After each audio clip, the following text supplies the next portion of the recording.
Hello, my name is Zachariah with Old Man Gaming. Above me, you are seeing Wizard's Respite Ash. Hello. And this is The Last Tea Shop, The Endless Road. The Last Tea Shop is a game based off of a solo journaling game by Springleaf Villager. You can find that game on itch.io. All the music here is done by the man who makes the music, my brother Nick Van Sliders. You're about to watch a 15-minute episode. Hope you enjoy. We'll get right into it. Alright, so our very confusing time for the tea shop owner has ended. Our visitor was the prophet. She has prophesied things, and that a dark figure is coming for our tea shop owner. And then she walked into the swirling mist. One thing I did not describe last time was that once she walks into the swirling mist, the mist returns. It stops swirling. The confusion seems to lift. And sure enough, our tea shop owner seems to be back on the right trail of things, I guess. So go ahead and give me your mood and your weather, and I will go ahead and roll for your next visitor. All right. This is a faint glowing mist filled with curiosity. So it's, I would imagine, this kind of a sort of a bluish, hazy, sort of faint glowing mist, sort of lit up by a late morning sun on a cool winter afternoon or winter morning, and it's kind of filled with curiosity. Maybe there's like it's very, very white and gauzy, and you can almost see things out there in the trees, but not quite, and sort of inspires your curiosity to go look. Okay.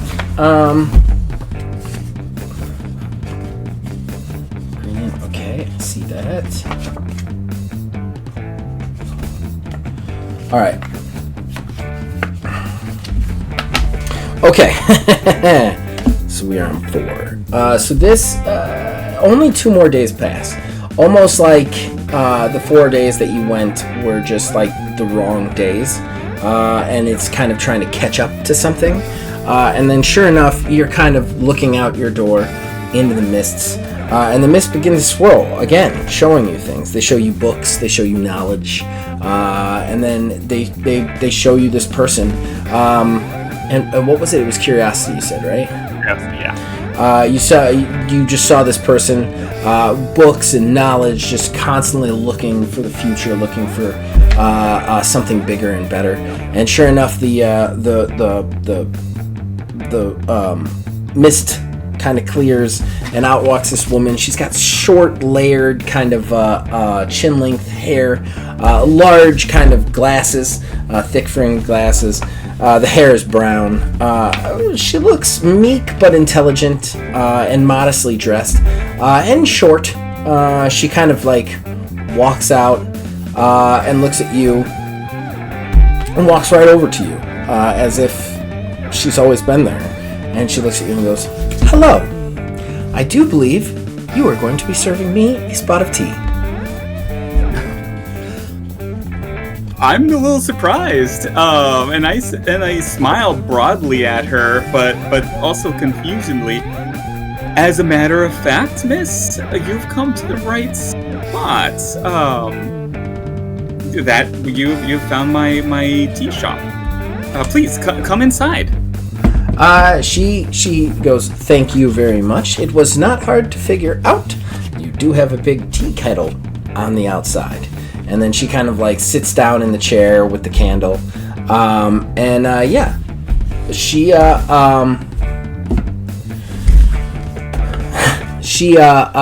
sits down and just kind of looks at you and waits. Okay, I'll get the tea kettle burning on the fire. And look over at her. You seem like quite an intelligent woman. May I ask, on your travel here through the mist, it seems something may have dawned upon you. You may have realized something valuable or important. What was that? She goes, "Oh, it is wonderful. I mean, honestly, I have spent my entire life trying to discover the secrets of the world. I became a librarian at an early age, but I loved science, I loved intelligence, and I loved to read. And I became a consultant for the police. I helped them with all sorts of things. I helped them find people, but it also gave me more knowledge into people, knowledge into things. And for the first time now, as I walked through your swirling mist, I could figure out exactly what was going on. And I am truly excited because I do believe that, quite possibly, the answers are here in this tea shop or possibly beyond. That's quite an interesting notion you've stumbled across out there in the mist. I must admit, I've been a little confused these last few days, though things seem to be clearing for me. It's quite refreshing to see a visitor with so much confidence. It seems like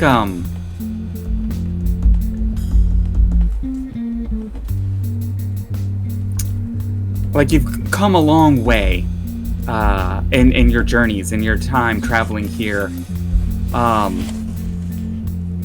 On that journey, where did you travel on this path here that led you to this notion? What things did you see that made you feel like this was the place you needed to find your last answers? What clues did you detect? Yes, oh, so many.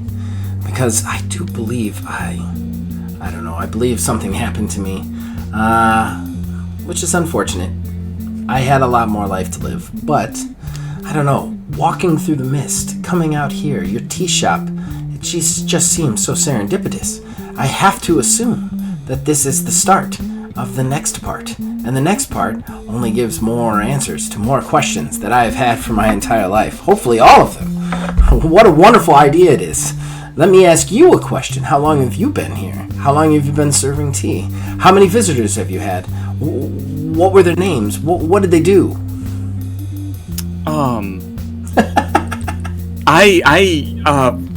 Very, very good questions. I know I can remember back, 4 visitors. There was a farmer, a lighthouse keeper, an FBI agent. Yeah, he was an investigator, maybe somebody you knew. He worked for a unit called the Lighthouse Keepers. And then a woman who told me something very important. And now you.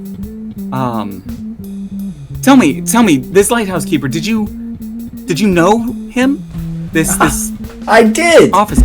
He was one of the people I helped on a regular basis, relatively obsessed with finding missing children. I mean, don't get me wrong, that is a truly noble endeavor. I like to consult on all things. I like to find out all sorts of things. He was all about finding missing children and returning them to their homes. A relatively noble fellow. Hired me on a lot of jobs. So you worked with him. You worked to help him on his path through life. She nods. She goes, yes, I definitely feel like I have the knowledge to help just about anybody on their path. Just like you. You don't remember where you were before these people, huh? So you must be some sort of, ferryman. I've read many books about your kind. This is really interesting to meet one of you. I'm sort of taken aback by that, and ferryman.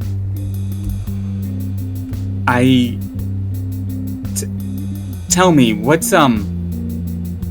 does that mean? I have the sense that maybe there was more that I don't know, that I don't remember. But a person as learned as you, perhaps you could tell me what that means to be a ferryman. She goes,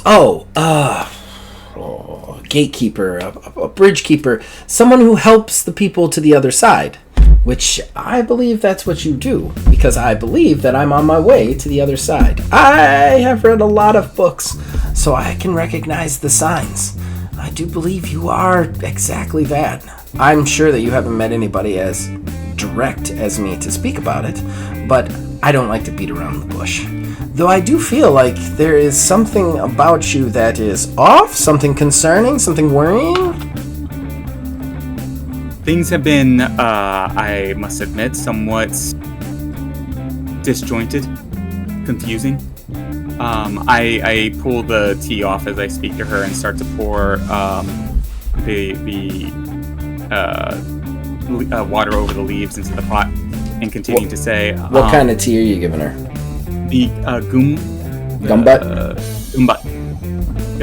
tea. Okay. The warm the spirits.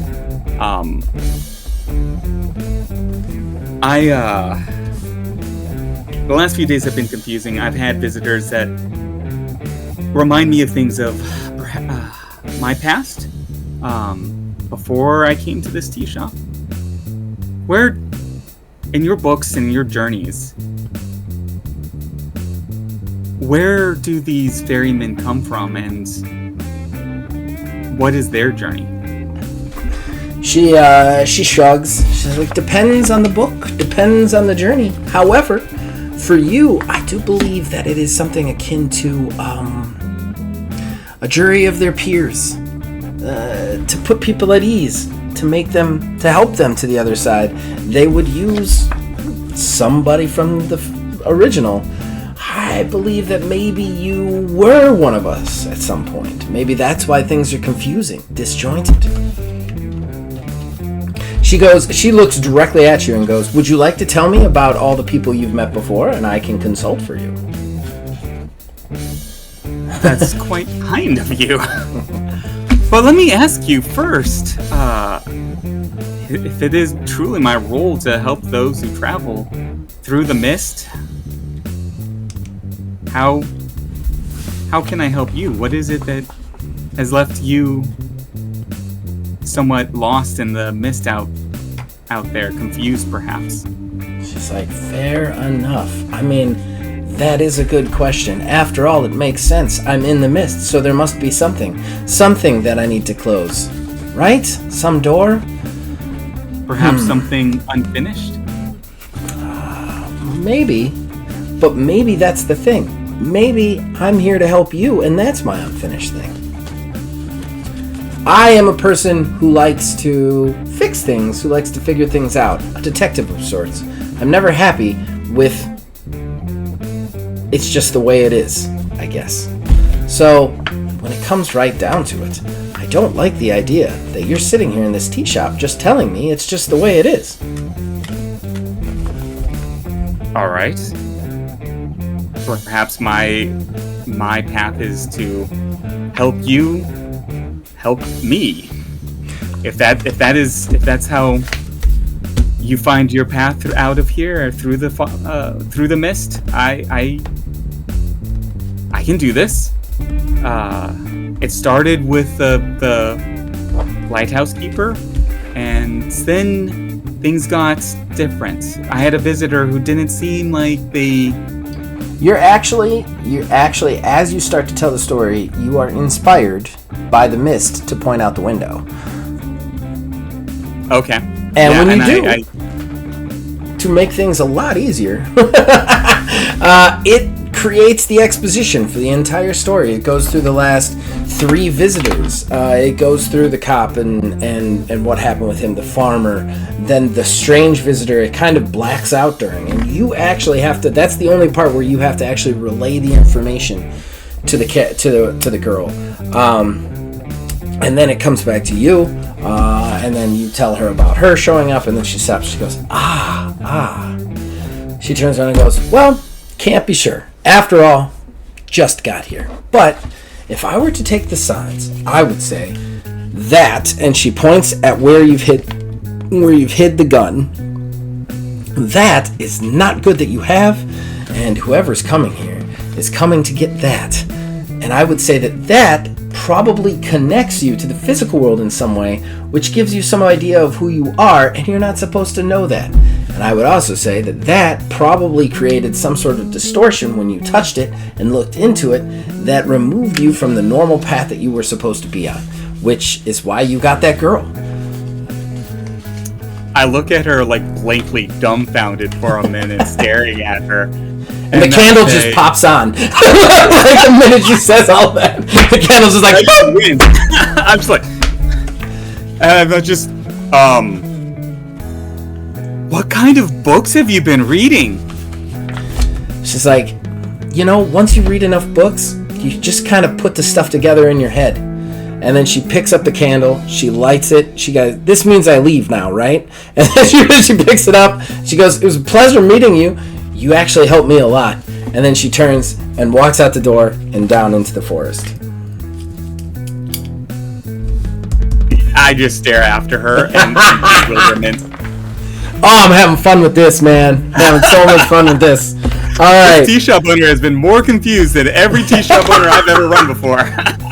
That's true. I don't know. That one that we ran together was pretty confused for a good period of time. All right, well, that's it for that. We'll be back next week. All right. That was another episode of The Last Tea Shop, The Endless Road. Come back next week where we do another customer. And yeah, check out wizardsrespite.com for all of your fun TTRPG needs. Check out everything Old Man Gaming has to offer you. And you can also check out the base game for this wonderful game, The Last Tea Shop, Springleaf Villager. You just search Last Tea Shop on itch.io and you can actually get it for free. It's an amazing game. And we'll see you guys next week.